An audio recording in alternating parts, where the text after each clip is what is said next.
తెల్ల పౌడర్ వేసుకొని ఆడ కూర్చుంది అన్నో.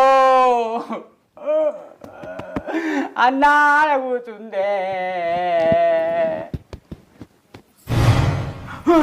అన్నా అన్నా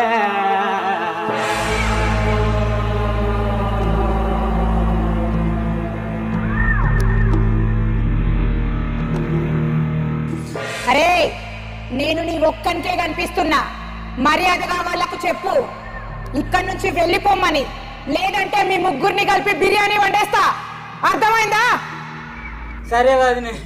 అన్ను మన మీద అన్నకు కోపం వచ్చింది. ఇక్కడ నుంచి మరేకైనా పోకపోతే మన అందరినీ శ్మశానం తీసుకుపోతాడ. మండద్దు మాకది పోదాం పార్రే. మాయ, నువ్వు చచ్చిపోలేదే. నీ శరీరం పోయినా కానీ నీ మనసు మాత్రం బ్రతికే ఉన్నదే.